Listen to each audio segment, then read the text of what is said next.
Good evening everyone. हमारा आज का जो सेशन है वो पूरा डिपेंड है स्टाफ सिलेक्शन कमीशन की जो एग्ज़ाम होने वाली है हवलदार और एमटीएस मल्टीटास्किंग स्टाफ के लिए।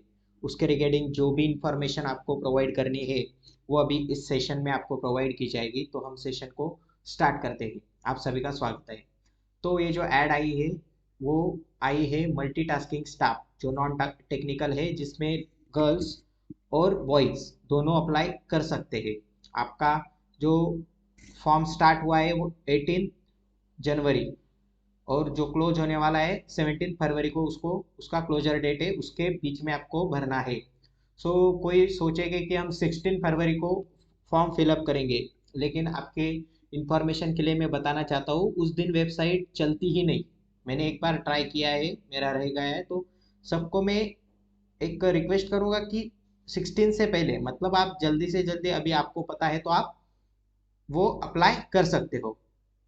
और अगर किसी को कोई दिक्कत आती है तो मुझे भी कांटेक्ट कर सकते हो। तो देखिए, अभी मल्टीटास्किंग स्टाफ जो नॉन टेक्निकल है और हवलदार का पोस्ट है वो कितना है। देखो, हवलदार की जो पोस्ट है वो आई है हमारी 529 और एमटीएस की पोस्ट है 10,1880 की पोस्ट है।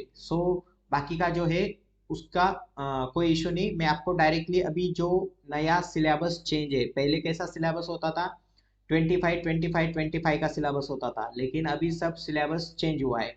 पहले हम एज लिमिट के ऊपर डिस्कस कर लेते हैं। एज लिमिट जो है वो होने वाली है, एज लिमिट, एक मिनट, हाँ, एज लिमिट कितनी है हमारी, 18 से 25 साल तक। उसके साथ साथ वो एज कहाँ से आपको आपकी बर्थ डेट से कैलकुलेट करना है, तो आप क्या कर सकते हो। आपका जो बर्थ डेट है वो कहाँ से कहाँ तक होना चाहिए। आपका बर्थ डेट होना चाहिए 2/1/1998 से 1/1/2005 तक होना चाहिए। इसके अंदर अगर आप आपकी बर्थ डेट है तो आप अप्लाई कर सकते हो। उसके साथ साथ कुछ लोग जो है वो रिजर्वेशन, अंडर रिजर्वेशन होते हैं। तो एस सी एस टी के लिए 5 साल का रिजर्वेशन है, ओबीसी के लिए 3 साल का, और अदर जो है अनरिजर्व और जो हैंडीकैप और पीडब्ल्यूबीडी है, हाँ, उनके लिए डिफरेंट जो रिजर्वेशन है वो है। लेकिन हमारे लिए दो इम्पोर्टेंट है, एक ओबीसी का और एक एस सी एस टी का, वो हमारे लिए इम्पोर्टेंट है। तो हम आगे बढ़ते हैं। आगे बढ़ने से पहले हमारा डेट ऑफ बर्थ का क्लियर हो गया है, और जो अदर इशू हो गए, अदर इशू क्या रहते हैं आपके, हम अप्लाई कर सकते हैं। इसके लिए कर सकते हैं क्या कि हमारा एज नहीं आ रहा है, तो अगर आप ओबीसी है तो आप अप्लाई कर सकते हैं। हाँ, एग्जाम के लिए फी कितनी आएगी। एग्जाम के लिए आपको एप्लीकेशन फी भरनी है 100 रुपए, 100 रुपए। हाँ, और आपका सिलेबस क्या होगा, सिलेबस, ओके।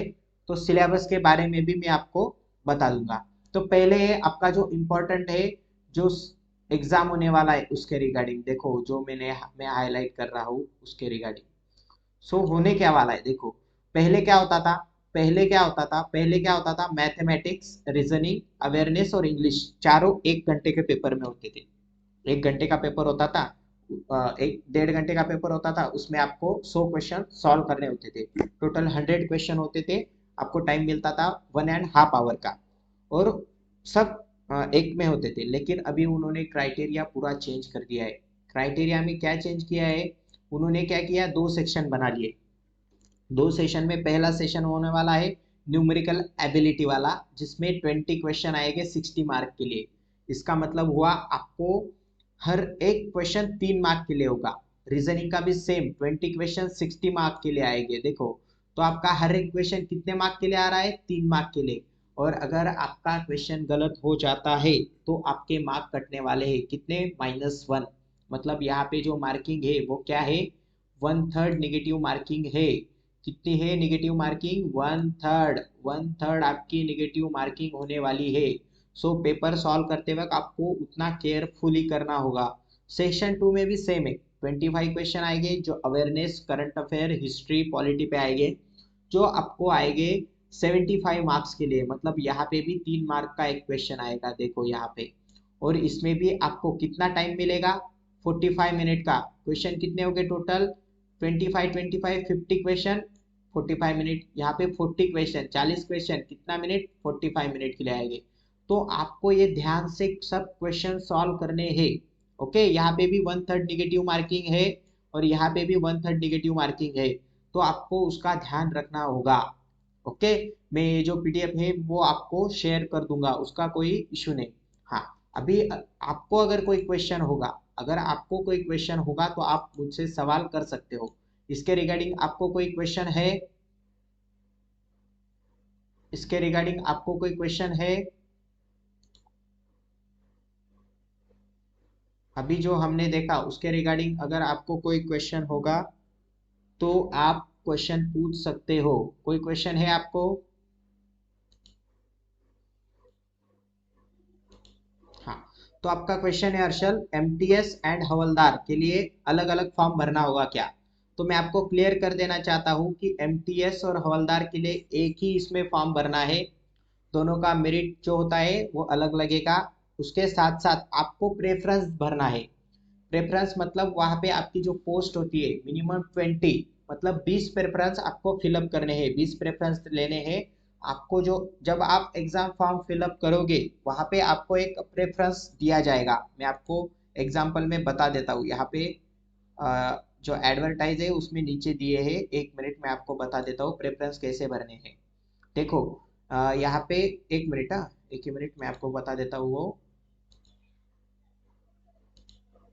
1 मिनट, हाँ। हाँ, अभी देखो यहाँ पे आपको देखो, यहाँ पे आपको प्रेफरेंस भरने हैं। ये देख रहे होगे आप। देखो, चंडीगढ़ हवलदार CGST, Chandigarh MTS, okay, Haryana MTS, Himachal MTS. ये जो है, ये जो नंबर दिए 32, 33, 35 दिख रहे हैं ना आपको? तो ये जो है ये क्या दिए हैं उन्होंने हमें? रेफरेंस प्रेफरेंस कोड है। तो आपको जहाँ पे भी हवलदार का फिलअप करना है वहाँ पे हवलदार का फिलअप करो, और जहाँ पे भी आपको एमटीएस में डालना है वो आपको फिलअप करने हैं। मिनिमम 20 प्रेफरेंसेस आपको फिलअप करने हैं।